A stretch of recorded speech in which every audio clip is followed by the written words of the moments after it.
시청자 여러분 안녕하십니까? 뉴스 현장 시작합니다. 국가정보자원관리원 화재로 국가 전산망에 차질이 발생한 가운데 정부가 복구 작업을 벌이고 있습니다. 취재기자 연결해 현재 상황 알아보겠습니다. 자, 강석 기자, 피해 복구 상황은 어떻습니까? 네, 어제 발생한 대전 국가정보자원관리원 화재로 647개 정부 업무 시스템 가동이 중단됐는데요. 정부는 오전 중대본 회의를 열고 복구 현황을 점검한 결과 새벽 5시 30분쯤 항온 항습기 복구가 완료됐고 1전산실부터 6전산실까지 성공적으로 재가동했다고 밝혔습니다. 또 국정자원 네트워크는 50%, 보안 장비는 99% 이상 재가동을 마쳤다고 덧붙였습니다.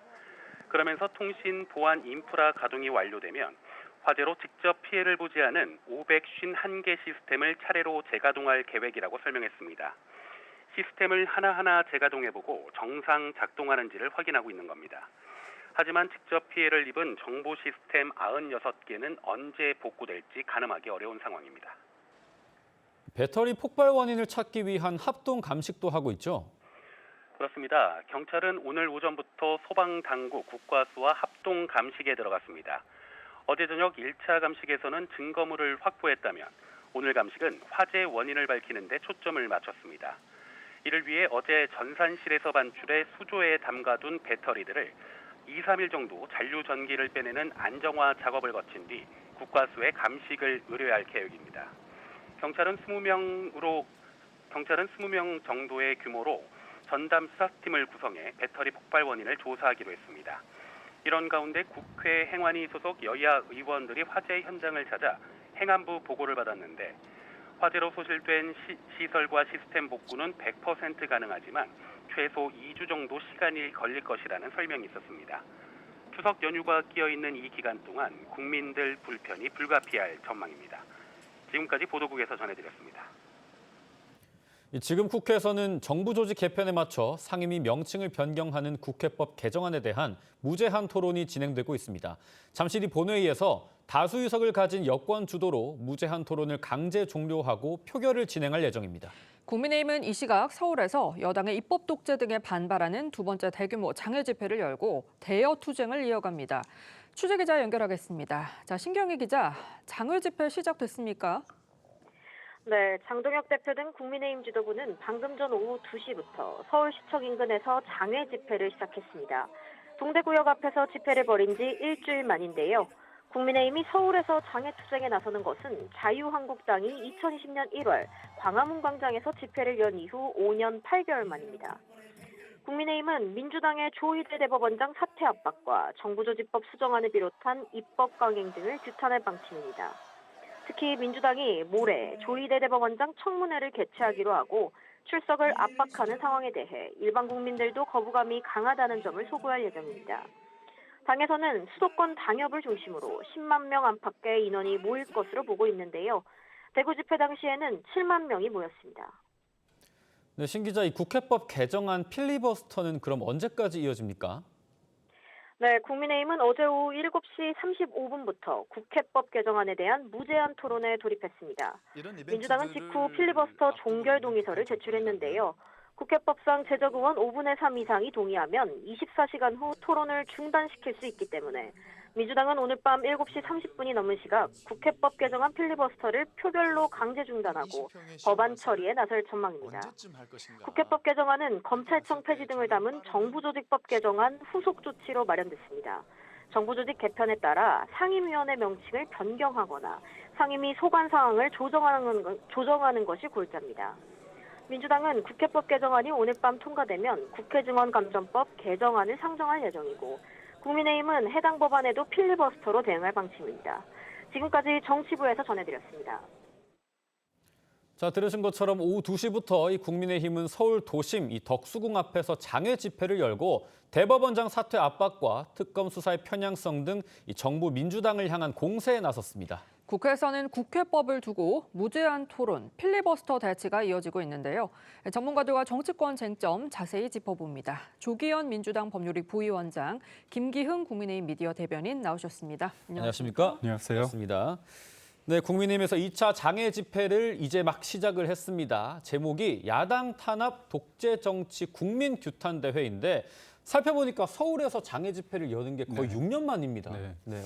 그러니까 저희가 할 수 있는 게 이것뿐이 없지 않을까 싶습니다. 뭐냐면 국회에서 저희가 뭔가 입을 하려고 하면 사실상 입틀막 하지 않습니까? 법사위 보면 야당 간사인 나경원 의원 관련해서 이제까지 각 당이 내정한 간사 관련해서 이렇게 본인들이 표결을 통해서 무력화시킨 적이 없습니다.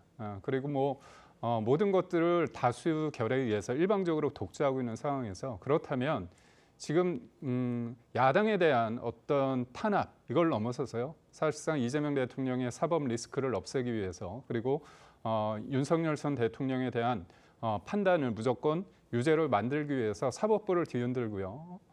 대법원장을 끌어내리고자 탄핵을 언급하고 청문회도 하고 있습니다. 나아가서 사법부를 자기들 입맛에 맞게끔 민주당 검사를 넘어서 민주당 판사식의 이른바 내란 전담 재판부를 만들려고 합니다. 이거는 사법부를 바꿔치기 하는 형국이거든요. 그러니까 이거는 사실상의 헌정 질서를 유린하는 겁니다. 법치가 무너지고 있는 상황이기 네. 때문에 이거는 저희가 가만히 있을 수 없고요. 무엇보다도 우리가 볼 때 누울 자리를 보고 다리를 뻗는다는 얘기가 있지 않습니까? 네. 국민들이 분노하고 있습니다. 그래서 광장에서 거리에서 많은 분들이 함께 하실 텐데 제가 볼 때는 오늘 10만 명 이상이 충분히 나오실 거라 저는 봅니다. 뭐 할 수 있는 게 이거밖에 없다. 정말 절박한 심정으로 나왔다라는 건데 반면에 민주당에서는 여전히 장애 집회의 명분은 없고 장애 투쟁이 아니라 장애 투정이다. 이런 비판까지 합니다. 그렇죠. 국회 안에서 충분히 지금 필리버스터를 하든 아니면 대화 요구를 하든 아니면 여러 가지 메시지 이런 통해서 국민 여론을 설득해가는 과정을 하지 못하니까 결국 나간 것이고 네. 그게 국민 일반과 접촉하겠다는 것이 아니라 사실은 핵심 지지층 결집 목적이라는 게 분명해 보입니다. 지금 5년 8개월 만이라고 했는데요. 2020년 1월에 있었던 장애 집회가 지금 상황과 똑같았습니다. 지지율은 매우 낮았고요. 총선을 앞두고 있는 시점에서 달리 방법이 없으니까 그냥 거리로 나간 겁니다. 네. 그때도 지금과 비슷하게 당 내에서도 왜 이런 방식의 투쟁을 하는지 모르겠다는 비판이 똑같이 제기됐고요. 장애 집회에도 불구하고 여론의 동의를 설득을 하지 못하고 국민 여론 민심을 얻지 못하니까 당시 추진되고 있던 선거법, 공수처법, 예산안 다 통과됐고 오히려 이 자괴감에 빠지고 그러한 전체적인 분위기가 2020년에 있었던 총선 대패로 이어진 겁니다. 그때 그래서 국민의힘은 장애 집회를 통한 여론 설득은 우리가 하는 이 정치 투쟁 방식이 아니다라고 결론이 났던 상황인데 네. 또 이런 상황으로 하는 게 그게 달리 선택지가 없을까요? 물론 무기력함을 느낄 수는 있지만 오히려 그럴수록 국회에서 시간을 갖고 장기적으로 가야 되는 것이고 그 전제로서는 비상계엄 내란에 대한 책임 있는 모습을 국민들께 보여줌으로써 야당의 주장이 국민들께 전달될 수 있는 최소한의 어떤 전제 조건을 실현시켜야 되는데 그거 없이 무조건 거리로 나가는 것은 그냥 지지층 결집을 위한 목적 외에 다른 아무것도 아니라고 봅니다. 네, 그런데 장애 집회와 관련해 국민의힘 안에서도 효과를 의심하는 목소리가 나오고 있습니다.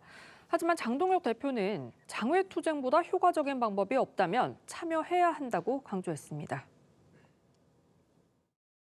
이 비상한 시기에 저희들이 동원할 수 있는 모든 방법들을 동원해서 싸워 나가야 된다고 생각합니다. 장애 투쟁보다 지금 더 효과적인 방법이 있다면 그리고 그 어디에선가 열심히 싸우고 있다면 제가 그분들께는 굳이 장애 투쟁으로 나오라는 말씀은 드리지 않겠습니다. 그 어떤 것도 하고 있지 않다면 장애 투쟁에 함께하는 것이 맞다고 생각합니다.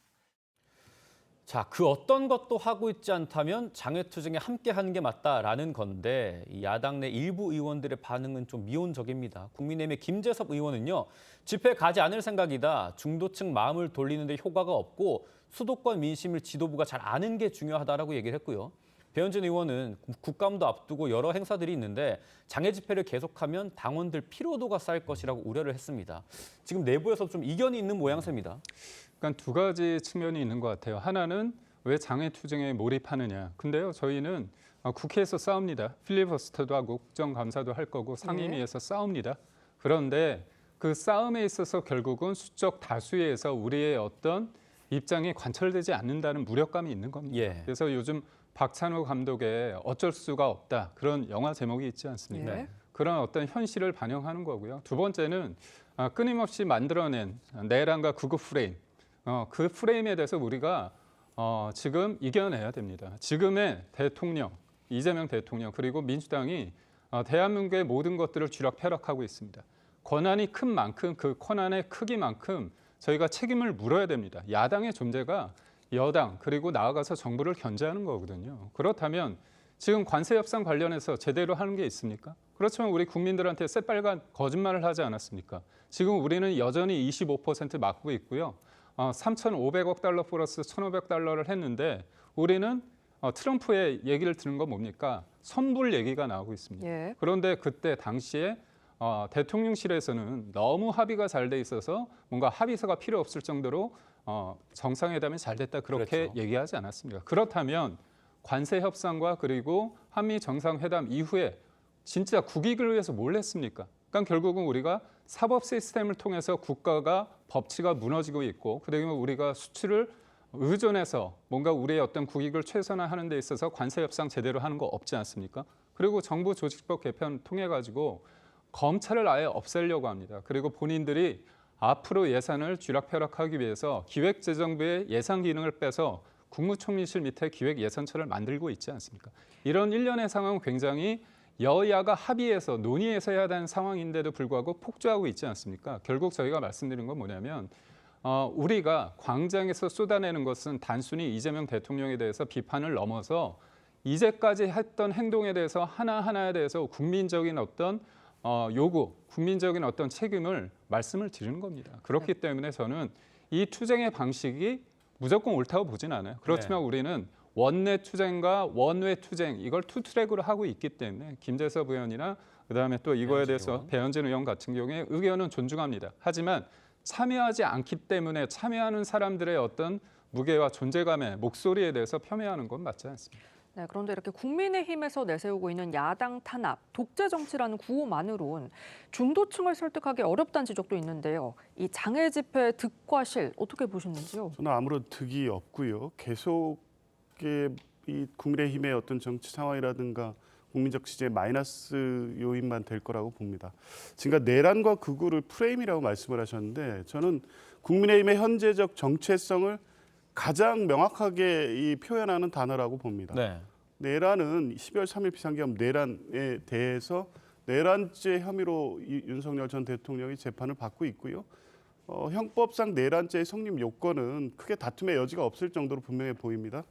극우는 실제 국민의힘이 지금 하는 행태가 그렇지 않습니까? 지난주 대구 집회를 보면 나온 구호들, 지도부가 연단에 올라서 주장하는 내용이 이재명 대통령 당선 무효, 이재명 대통령 끌어내리자, 민주당 놈들, 테러 집단 이런 극단적 표현을 합니다. 그리고 이 연설을 듣고 있는 청중들, 국민의힘은 7만이라고 했지만 실제 많아야 2만 내지 3만 정도였는데 거기에 보면 윤어게인, 스탑 더 스틸, 극우적 구호가 난무하고 있습니다. 장애 집회를 통해서 극우적 프레임을 스스로 강화하고 있다고 얘기할 수 있고 실제 주장하는 내용들이 극우인데 어떻게 이걸 프레임이라고 얘기하겠습니까? 그래서 이런 식으로 장애 집회를 할수록 오늘 서울 집회는 모르겠습니다만 지도부에서 그렇게 자제를 촉구하고 절제하도록 얘기하고 있지만 현장에 나오시는 많은 분들은 윤어게인을 외치는 분들입니다. 그런데도 장애 집회를 강행하면 당연히 마이너스밖에 없는 거죠. 제가 대구 집회에 갔다 왔기 때문에 제가 말씀드리자면 현장에서 그분들의 어떤 규모는 적습니다. 그러니까 많은 언론들이 그런 우려를 했죠. 그 이후에 분석 기사를 보면 그렇게 표현하는 기사가 없습니다. 그리고 이재명 대통령에 대해서 비판하면 극우입니까?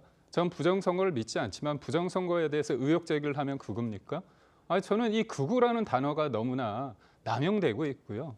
한 사람이 문제가 있다고 해서 자기의 존재감을, 자기의 어떤 무게감을 가지고 얘기를 하는데 그게 다 극우입니까? 특히 지금 장동혁 대표 체제가 장동혁 후보가 대표가 되는 그 과정에 있어서 극우와 내란 프레임을 이겨내고 된 겁니다. 그럼 그 사람 지지한 사람 다 극우입니까? 그리고 김문수 후보 관련해서 그때 투표했던 사람 극우입니까? 극우의 어떤 정의 자체가 너무나 일방적입니다. 이게 말의 폭력입니다.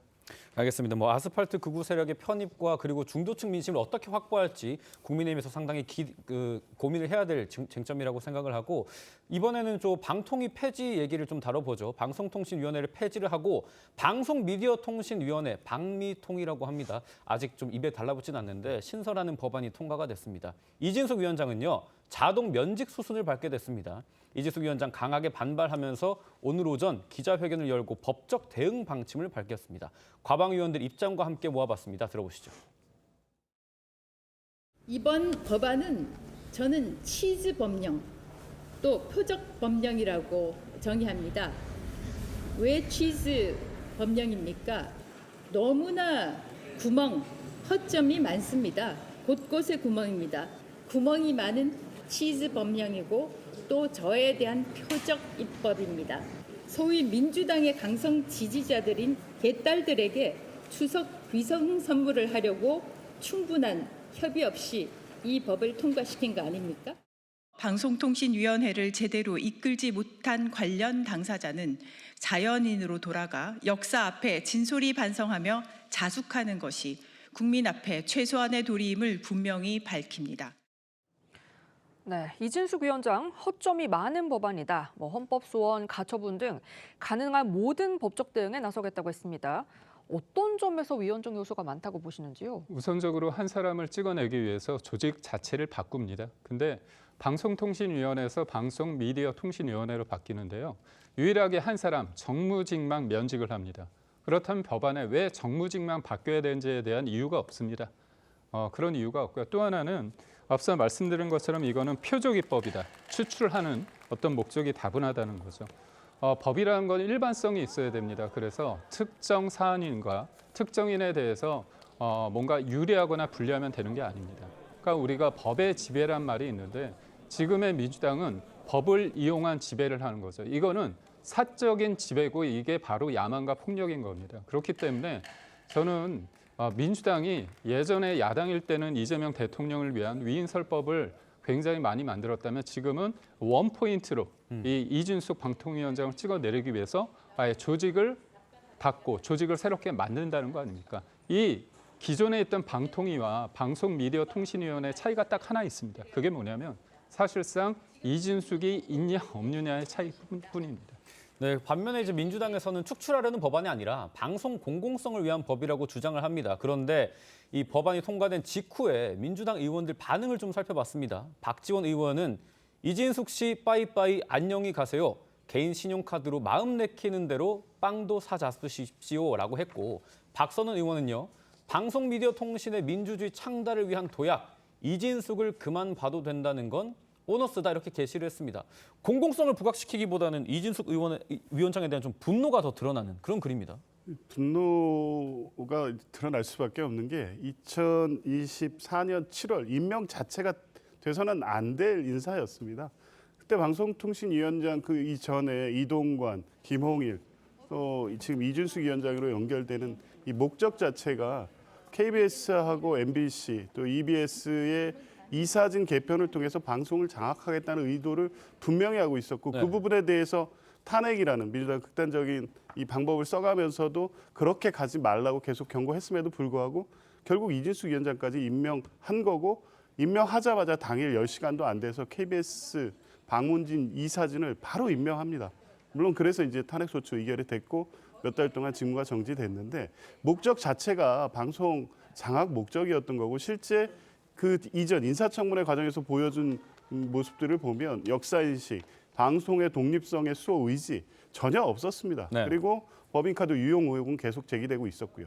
방송통신위원장 자격이 없는 분이 임명이 돼서 방송 장악을 실행하고 그리고 계속 정치적 발언을 일관하고 정권 교체 이후에는 국무회의 출석해서 권한도 없이 발언을 이어가면서 본인 정치를 계속 해오고 있었습니다. 이게 우리 방송이라든가 정치 상황에 있어서 큰 해악을 끼치고 있었다고 본 거기 때문에 아마 의원들 입장에서는 2024년 7월 임명 이후에 지금까지 과정 전체를 보면서 저런 어떤 심정적 표현이 자연스럽게 나오고 있는 것 같습니다. 예. 네, 그제 오후에 있었던 국가정보자원관리원의 화제 또한 정쟁의 대상이 되고 있습니다. 민주당에서는 사태 수습이 먼저다, 필리버스터를 중단하자 이렇게 제안을 했는데 직접 들어보시죠. 국민의힘의 저희가 필리버스터 중단을 제안합니다. 텅 빈 국회 회의장, 국민들에게 솔직히 부끄럽습니다. 형식적인 무제한 토론을 즉시 지금 중단하고 국회가 해야 할 일에 집중합시다. 이 필리버스터를 중단하고 민생으로 복귀합시다. 상황이 워낙 심각해서 초당적으로 협력을 해야 된다. 재난을 정치 공세 수단으로 활용하지 말라는 건데 국민의힘에서는 응하지 않고 있어요. 재난을 정치화하는 것은 민주당의 전문 아닙니까? 제가 하나 말씀드리고 싶은 건 필리버스터를 왜 하죠? 민주당의 입법 폭주를 막기 위해서 저희가 할 수 있는 게 그것뿐이 없어서입니다. 네. 그리고 5분의 3으로 그냥 다음 날 그제 해제시키지 않습니까?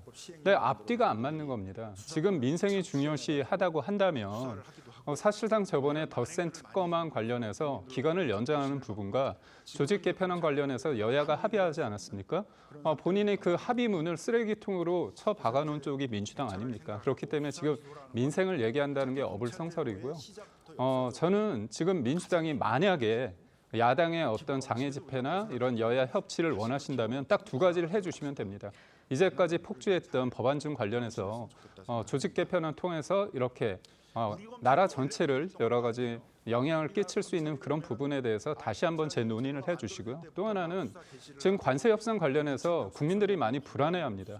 자꾸 반미 선동을 하고 있습니다. 그래서 굉장히 잘 됐다고 얘기하다가 갑자기 이 부분에 대해서 사인을 하면 나는 탄핵감이다. 제2의 IMF가 온다 얘기를 하시는데 이런 불안으로 국민들을 그렇게 불안케 하지 마시고요. 냉정하게 그 결과가 어떤지 얘기하고요. 만약에 야당의 도움이 필요하다면 같이 해야죠. 국익을 위해서 우리가 여야가 같이 못할 이유가 뭐가 있겠습니까? 네, 이번 국가정보자원관리원 화재로 정부 업무 시스템이 큰 타격을 입은 가운데 이재명 대통령의 2년 전 발언이 재조명되고 있습니다. 대체 어떤 얘기를 했기 때문일까요? 직접 들어보시죠. 대통령은 이번 사태에 대해서 아무런 언급이 없으신데 이번 사태의 책임자인 행안부 장관, 이상민 장관을 즉각 경질하는 게 온당합니다. 대통령께서도 온 국민이 겪은 이 불편함에 대해서 이 정부의 공직자들의 안이함과 무능함 그리고 이 행정 잘못으로 인한 국민들의 피해에 대해서 사과하시는 것이 온당하다 이렇게 생각합니다. 자, 2023년 11월에 행안부 전산망 마비 당시에 이재명 대통령의 발언이고 이번에 국가정보자원 관련 화재 또한 행안부 소관입니다. 저 말대로라면 행안부 장관의 경질을 요구를 해야 되는 상황인데 이재명 대통령의 발언이 부메랑이 된 상황입니다. 적어도 이번 사안과 관련해서 정치적 책임 논쟁이나 이렇게 가서는 안 된다고 보고요. 여야가 원인 진단을 정확히 해서 국민적 피해가 더 이상 확산되지 않도록 하는 데에 모든 이 목표를 갖고 가야 된다. 근데 이재명 대통령의 저 시점에서는 실제 정부가 집권해서 운영된 지 꽤 지난 시점이었고 네. 충분히 운영 과정에서 행안부 자체적으로 문제의 진단 내지 대안을 마련할 수 있었음에도 불구하고 그분이 부족했던 것에 대한 문제 제기를 한 거고요. 이번 같은 경우에는 굳이 얘기를 하자면 지난 3년 전인가요? 카카오톡 전산망 마비 이후에 이 리튬 배터리의 열폭주로 인한 화재, 국가 데이터 이 재난 위험성이 계속 제기되고 있었기 때문에 네. 리튬과 서버를 분리하는 작업을 단계적으로 해오고 있었던 겁니다. 예. 그 과정에서 발생한 거죠.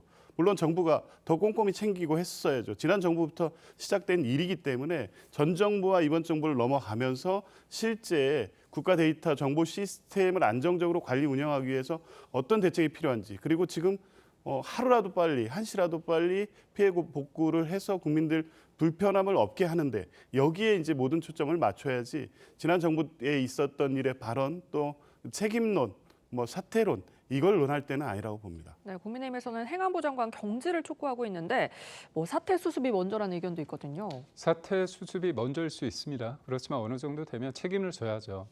민주당이 야당 시절에 했을 때 우리 그 당시에 여당이었던 국민의힘이나 윤석열 정부 입장에서는 얼마나 당혹스럽겠습니까? 이재명 그 당시 대표가 뭐라고 얘기했냐면 그저 남 탓, 전 정부 탓 이렇게 해서야 책임지는 자세라고 할 수 있겠느냐 이렇게 지적을 했거든요.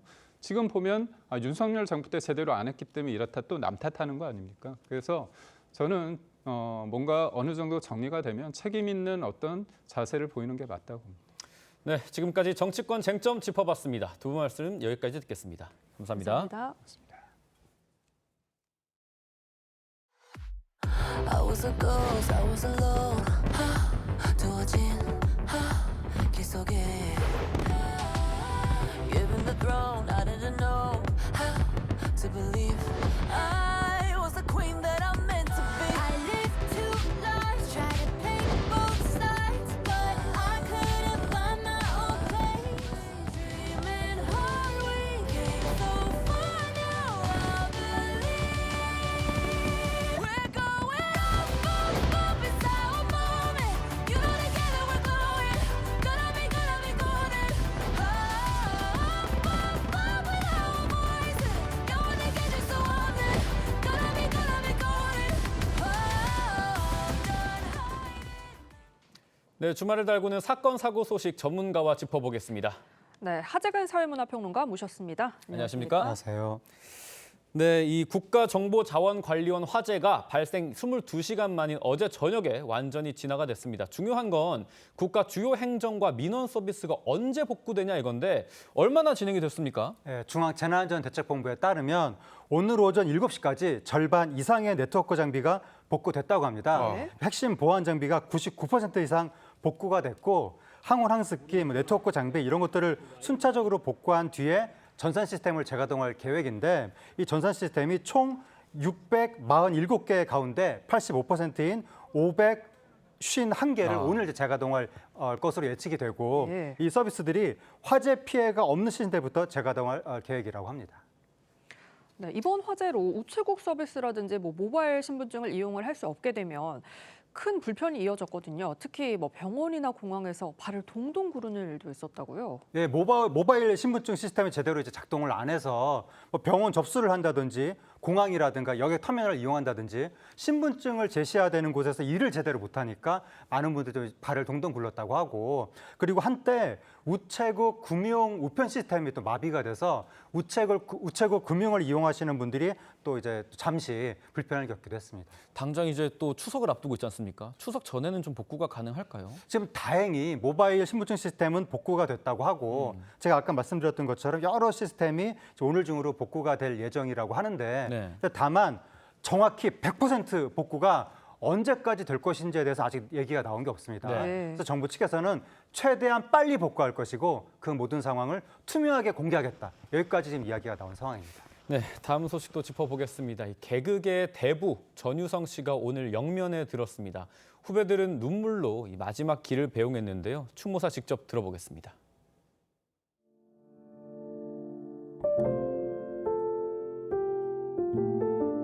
선배님께 인사!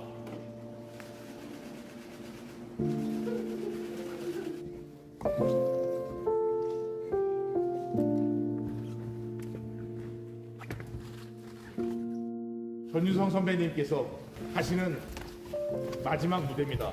저희들이 개콘 무대에 선배님을 모실 수 있음을 영광으로 생각하고 우리 선배님께 우리의 마음을 담아 마지막 인사를 드리도록 하겠습니다. 저희 부부의 연을 맺어주신 분이셨습니다. 코미디언 중에 제일 많이 형님과 출연을 했고 형님의 이야기 에피소드를 제일 많이 방송에서 했었습니다. 마지막에 가서 보러 왔을 때 형 조금 먼저 가는 거야. 차이 없어.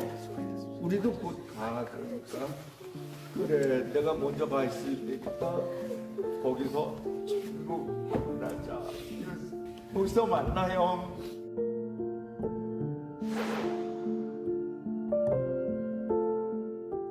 네, 보신 대로 장지가 마련된 고향으로 돌아가기 전에 특별한 곳도 찾았습니다. 바로 KBS 본사에서 노제가 거행이 됐는데 특별한 인연이 있는 방송사잖아요. 네, KBS에서 이제 노제를 거행했고 특히 개근 콘서트 녹화장을 마지막으로 그 장면이 찾았는데 전유성 씨가 이제 생전에 80년대 KBS에서 개그맨으로 활동을 했었고 그리고 이제 KBS를 대표하는 국민 코미디 프로그램 개그 콘서트 이거를 전유성 씨가 기획을 했거든요. 그 프로그램이 잘 되는데 굉장히 크게 영향을 미쳤기 때문에 뭐 코미디언으로서의 어떤 마음의 고향이라고 할 수가 있겠고 그렇다 보니까 이제 그 자리를 찾게 된 건데 많은 후배들이 또 전유성 씨를 그 자리에서 애도하기도 했습니다.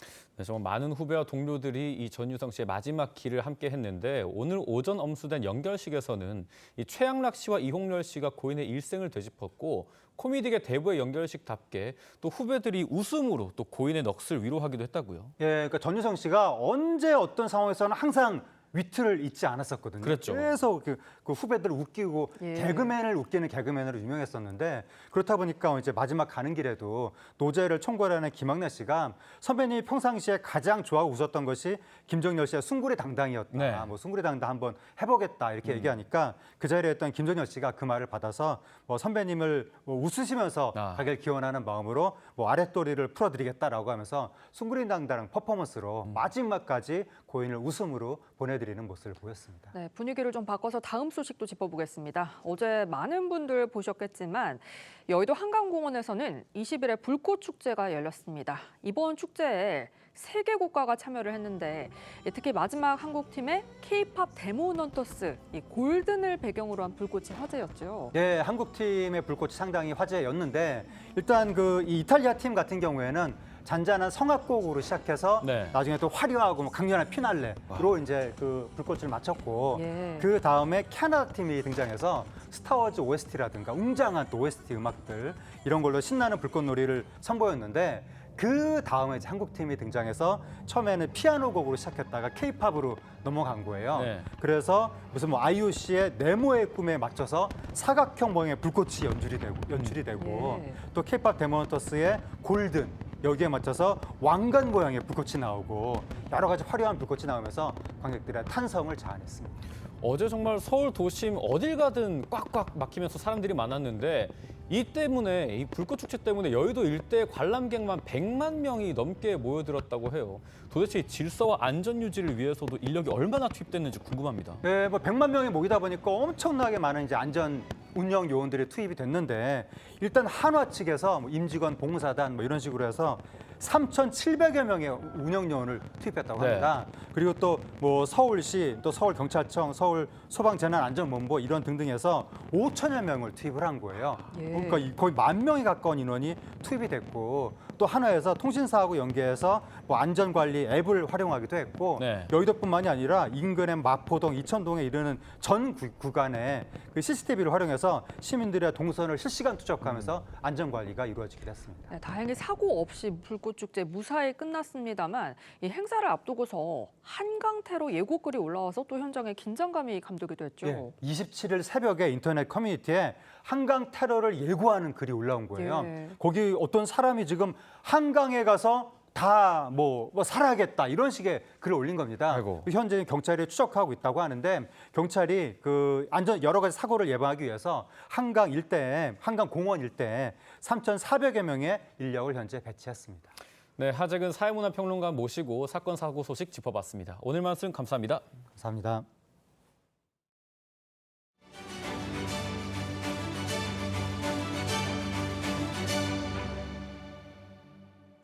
최근 신축 아파트를 찾는 현상이 갈수록 강해지면서 얼어 죽어도 신축, 이른바 얼죽신이라는 신조어까지 등장했는데요.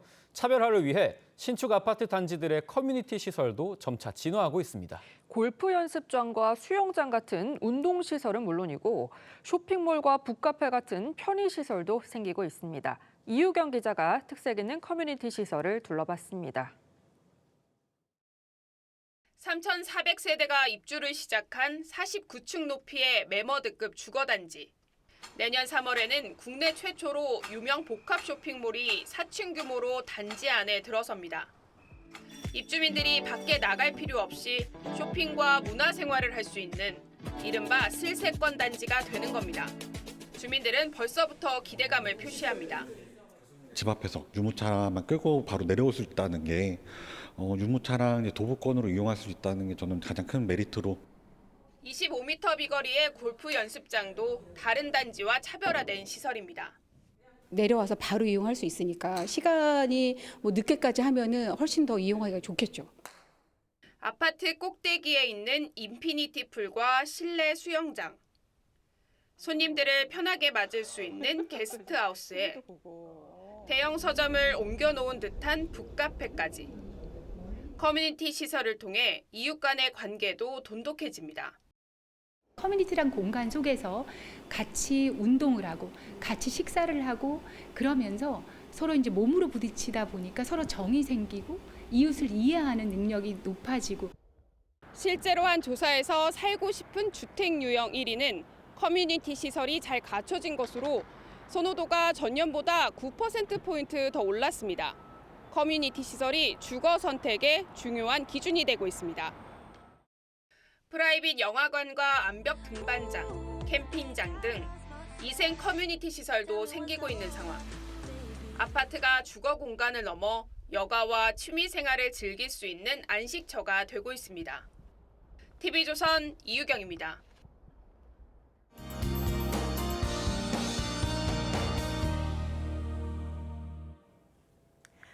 비구름은 점차 서쪽으로 빠져나가고 있습니다. 현재 수도권의 비는 대부분 소강 상태를 보이고 있고요.